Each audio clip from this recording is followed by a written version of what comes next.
আসসালামু আলাইকুম ওয়া রাহমাতুল্লাহি ওয়া বারাকাতুহু। শীতে মনে হয় জমে গেছেন না? সালামের উত্তরটা এখানে যত উপস্থিতি সেরকম হইল না। কোরআন শরীফের মধ্যে আল্লাহ রাব্বুল আলামিন বলছেন, ওয়া ইযা হুয়্যিতুম বিতাহিয়াতিন ফাহাইয়ু বিআহসানু মিনহা আও রুদ্দুহা।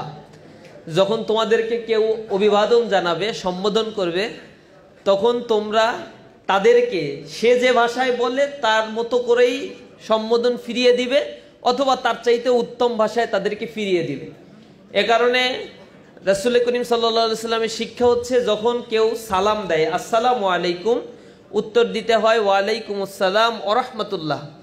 যদি কেউ বলে আসসালামু আলাইকুম ওয়া রাহমাতুল্লাহ, তখন উত্তরে বলতে হয় ওয়া আলাইকুম আসসালাম ওয়া রাহমাতুল্লাহি ওয়া বারাকাতুহু। কেউ যদি বলে আসসালামু আলাইকুম ওয়া রাহমাতুল্লাহি ওয়া বারাকাতুহু, উত্তর দিতে হয় ওয়া আলাইকুম আসসালাম ওয়া রাহমাতুল্লাহি ওয়া বারাকাতুহু ওয়া মাগফিরাতুল জান্নাহ। এভাবে করে করে উত্তরগুলো এক্সপ্যান্ড করতে হয়, কেননা সালাম দেয়া এবং নেয়ার মধ্যে 100 নেকি আছে। যিনি সালাম দেন তিনি পান মাত্র 10 নেকি, আর যারা উত্তর দেন তারা পান 90 নেকি। দেয়া এবং নেয়ার মধ্যে 100 নেকি। সালাম দেয়া সুন্নাত, কিন্তু জবাব দেয়াটা ওয়াজিব, আর যেটা ওয়াজিব তাতে সওয়াবও বেশি। তাহলে আপনারা বলবেন যে তাহলে সালাম দেব কেন?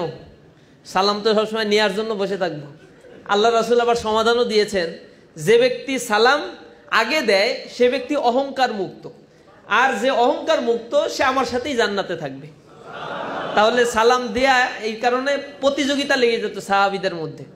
আল্লাহ রাসূল এই কারণে বলতেন আসসালামু ক্বাবলাল কালাম, যখনই কোনো কথা বলবা আগে সালাম দিয়ে নিবা। আলামান আরাফতা ওয়া মান লাম তারিফ, মানুষ তুমি চিনো আর না চিনো, যখনই দেখবা তখনই সালাম দিবা। আল্লাহ রাসূল আরেক জায়গায় বলছেন আল মুমিনু আলাল মুমিনি সিত্তু খিসালিন, একজন মুমিনের উপর আরেকজন মুমিনের 6টা হক রয়েছে। তার মধ্যে একটা হক হচ্ছে ফায়ুসাল্লিমু আলাইহি, তাকে অবশ্যই তুমি সালাম দিবা। আমাদের ইসলামে যেটা শিখিয়ে দেওয়া হয়েছে যে তোমার উপরে আসসালামু আলাইকুম, তোমার উপরে আল্লাহর প্রশান্তি শান্তি বর্ষিত হোক, অরাহমা, এবং তোমার উপর রহমতও বর্ষিত হোক।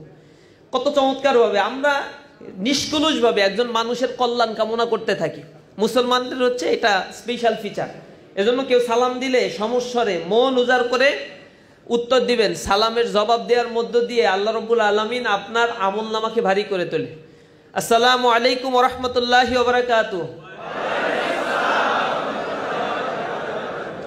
আলহামদুলিল্লাহ, আমরা আল্লাহ রাব্বুল আলামিনের দরবারে লাখো কোটি শুকরিয়া আদায় করছি যে মহান মুনিব আমাদেরকে সুস্থতার সাথে একটি দ্বীনি পরিবেশে বসার তৌফিক দান করেছেন।